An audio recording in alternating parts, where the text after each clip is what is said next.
A Polícia Federal deflagrou, nesta terça-feira, a Operação Discovery 27, para investigar crimes de abuso sexual infanto-juvenil praticados pela internet. A ação cumpriu mandados de busca e apreensão aqui em João Pessoa, onde o alvo foi preso em flagrante pelo crime de armazenamento de material de abuso sexual infantil, previsto no artigo 241B do Estatuto da Criança e do Adolescente. Mas estes abusadores, eles costumam apresentar códigos nas redes sociais para atrair as vítimas. Aí é que está o imbróglio agora. Como eles conseguem atrair as vítimas, crianças e adolescentes? Lucas Barros, explica aí. Boa noite, é com você.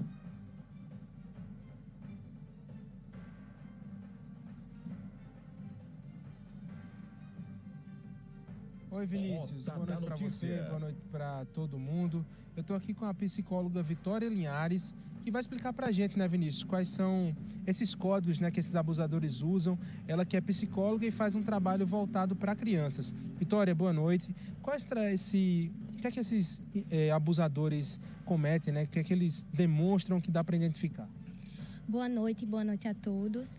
Geralmente eles se utilizam de plataformas de jogos, né, para captar crianças, às vezes até com perfil infantil, né? Então é bom os pais estarem atentos, como também de redes sociais, né? Eles utilizam o que a gente chama de códigos sutis para captar essas crianças, a atenção dessas crianças. Observam também a fragilidade do núcleo familiar, né? Se esse núcleo familiar ele tem ali alguma fragilidade, se a criança tem medo ou não de contar para os pais, ou se os pais têm a confiança dessa criança ou não. Tem algum símbolo, palavra, emoji específicos que eles usam para poder tentar atrair essas crianças? Seria uma espécie de código virtual?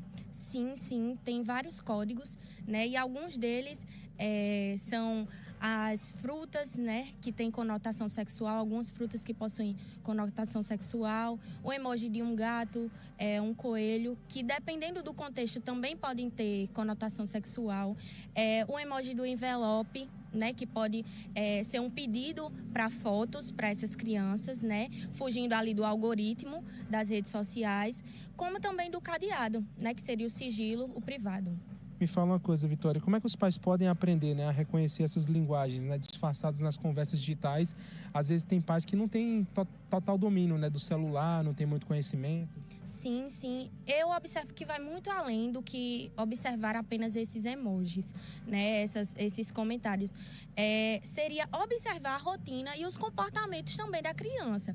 Porque sempre há alteração no comportamento quando essas questões estão ocorrendo. Então, é muito importante observar o comportamento da criança, o linguajar da criança, se a criança apresentou alguma alteração no seu linguajar, alteração na rotina, né? Comportamento de choro, comportamento de isolamento.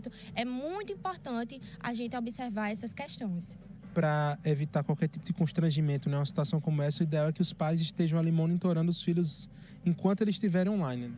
Isso, verdade. Muito importante os pais manterem um núcleo familiar aberto, né, para conversar sobre isso, conversar sobre a interação da criança com as outras pessoas. É muito importante que os pais estejam abertos, que a família esteja aberta para que a criança possa ter um ambiente familiar seguro para contar qualquer tipo de coisa.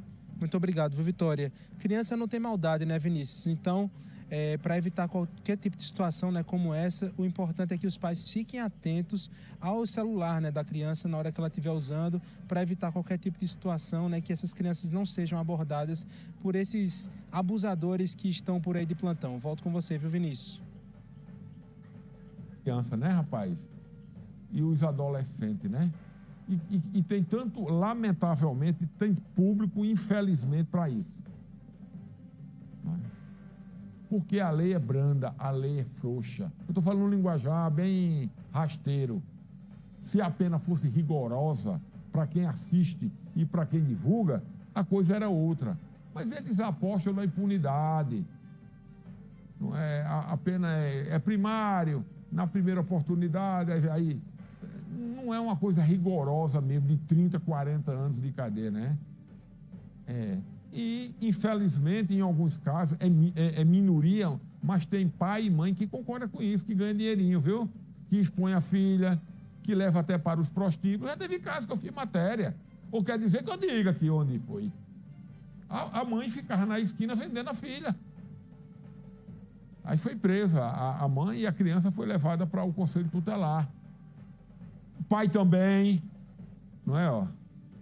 É lamentável, né? Eita, olha, pessoal, eu tenho um dado aqui muito bom para Paraíba, para João Pessoa principalmente.